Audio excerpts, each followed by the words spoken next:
بسم اللہ الرحمن الرحیم۔ حضرت حوا علیہ السلام کی پیدائش کب ہوئی؟ ان آیات سے معلوم ہوتا ہے کہ حضرت حوا علیہ السلام کی پیدائش آدم علیہ السلام کے جنت میں داخل ہونے سے پہلے ہوئی، کیونکہ اللہ تعالیٰ نے فرمایا کہ اے آدم، تو اور تیری بیوی جنت میں ٹھہرو اور کھاؤ۔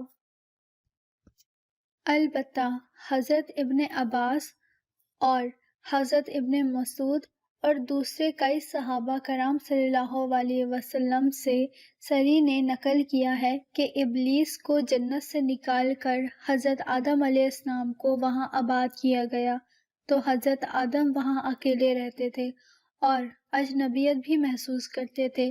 سکون حاصل کرنے کے لیے ان کی بیوی یا نہ تھی۔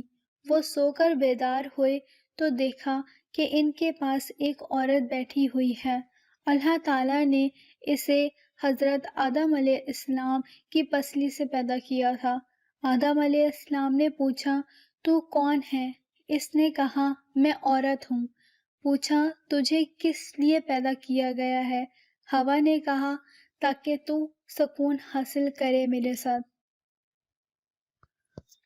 فرشتوں نے حضرت آدم علیہ السلام کے علم کا جائزہ لینے کے لیے ان سے پوچھا، اے آدم، اس کا نام کیا ہے؟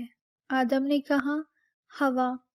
فرشتوں نے کہا، اس کا نام حوا کیوں ہے؟ آدم علیہ السلام نے کہا، اس کو حوا اس لیے کہتے ہیں کہ اسے زندہ سے پیدا کیا گیا۔ محمد بن اسحاق نے حضرت ابن عباس رضی اللہ عنہ سے ذکر کیا کہ حوا حضرت آدم علیہ السلام کی بائیں کی طرف کی چھوٹی پسلی سے پیدا ہوئی ہے، جبکہ حضرت آدم علیہ السلام سوئے ہوئے تھے۔ پھر اس پسلی کی جگہ کو گوشت سے پر کر دیا گیا، اور یہ بات اللہ تعالیٰ کی اس فرمان سے بھی ثابت ہوتی ہے، اے لوگو، اپنے پروردگار سے ڈرو جس نے تم کو ایک شخص سے پیدا کیا، یعنی اول اس سے اس کا جوڑا بنایا، پھر ان دونوں سے کثرت سے مرد عورت پیدا کر کے روئے زمین پر پھیلا دیے۔ اور اسی بارے میں اللہ تعالیٰ کا یہ قول ہے، خدا ہی تو ہے جس نے تم کو ایک شخص سے پیدا کیا اور اس سے اس کا جوڑا بنایا تاکہ اس سے راحت حاصل کرے۔